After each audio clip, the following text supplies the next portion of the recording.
Good day, folks. This is Greg Judy at Green Pastures Farm. We just moved the cows. It's January 5th or 6th. I think it's the 5th. And we just moved them off of this first strip here. You can see behind there's no cows over here. So we had a wire running up over that hill there all the way down to this fence right here with the reel. So we just rolled it up, and the cattle are really doing a good job of getting some impact on this ground. You can see across the fence, so we've already grazed all that. But you don't see any bare soil, and there's a lot of residual left over there. So, matter of fact, there's actually some green. So what we've done, we've got 1,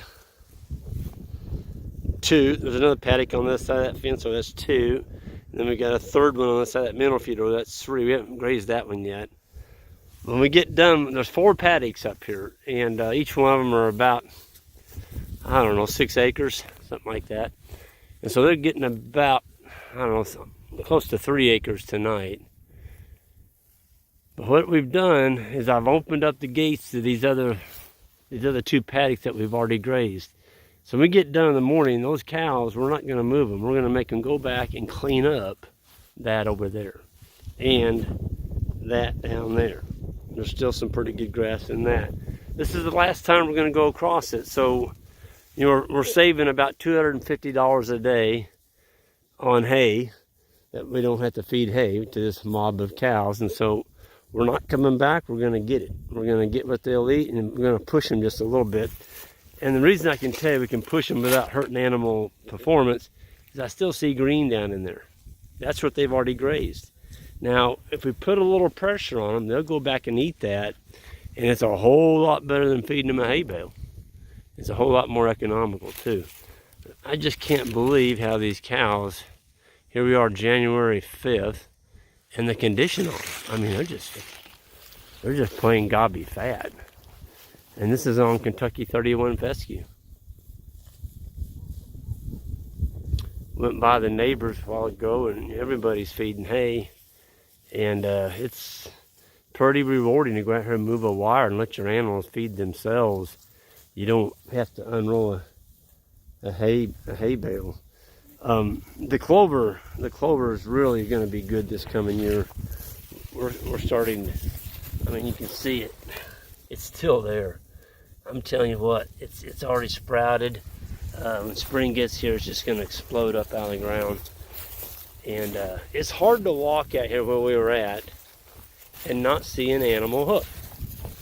If you look at this, it's all been tilled with the cloven hoof. So every time a cow, see when a cow pushes like that, those hooves spread open, it's massaging that ground, just like my fingers are doing right there. And if you can get the cow to massage the ground, that's waking up all the microbes living down the roots, and things just absolutely take off. You can see right here, that's an old manure pile right here that was put down 60 days ago. It's almost gone. The worms have ate all that one. Oh, here's another one. Let's pull it back. Yeah, it's cold.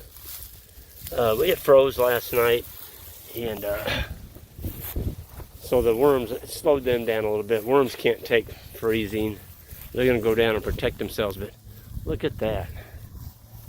That's just a beautiful sight. There's, I think, 293 head in there, and they're all feeding themselves.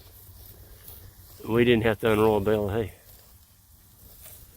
Oh, look at this. I want to show you how Grandma's doing.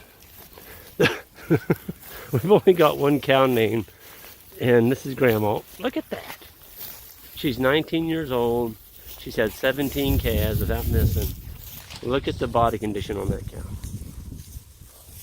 And she's got a calf. She had one in November. She's got a beautiful calf on her again this year. I mean, she is unbelievable. She's got really good meat, all the way over her back, down her thighs, her chest, her butt. I mean, she's just a phenomenal animal. But everything else is looking good. The calves are all doing well. We had somebody here the other day from Arkansas, and there's some small calves out there eating grass. They were a couple weeks old, and he said, boy, that's kind of unusual. But the cows have taught their babies from a very young age to eat grass. Look at that one up there. There's a little guy right there. See him chewing? Chewing him up some grass. Folks, if those calves get on grass and they get just a little bit of milk, man, it makes them do good. They need a little roughage. It's kind of like give them a little bit of hay, you know. Just pure milk is not always a good thing. Yeah, we've got a water point right down the hill here. This is pressurized water. It's right down there in that tank. It's hooked to a hydrant, and it's got about 40 gallons in it. And there is a rock under that pad there. We've got a piece of geotextile down, and there's 15-ton of rock on top of that textile. The one thing I didn't do, I wish I had done, this is put in about 17 years ago, I wish I'd have put landscaping timbers around it to hold the rock in, but I didn't. I do now. But that's their water point. You can see when you keep water close, there's 2 cows down there drinking. They just drank. That one's rubbing his neck on that old trailer. That's what we carry our tank around in. And they're going to come back up here. But you don't see 290 going to water if you keep it close. So they're only going to have to walk at the furthest point here, maybe 900 feet, to get to that tank down there. Okay? I might as well walk down. Well, we'll wait at the very end. I'll show you that tank. It's not very big. But boy, look at that. The animals, you don't see a lot of movement. Everything's got its head down. Everything's happy. Everything's harvesting energy, the very tips of the grass. And see, this was grazed 60 days ago. Okay. In November, right before deer season, we were here. We flew across here and just tipped it. So we tipped all this grass. And see, those cows aren't going deep right now. They're just getting the very best. They're getting that candy. Even that young calf there, he's learning how to get the candy. Okay? By the morning, they're going to have this picked over pretty well, but we're going to put a little pressure on them. We're not going to move them because there's a ton of feed in here. And it's going to have a little green left in it in the morning, and we're going to make them clean it up. So we're going to try and get another half a day off these 3 paddocks. Just give them all 3 of them because we're not coming back this year. So we might as well get it. It's not growing back. We don't have to worry about recovery. Okay?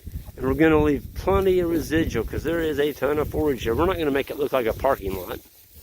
But there's a lot of feed in here, and we're going to harvest it through the animal.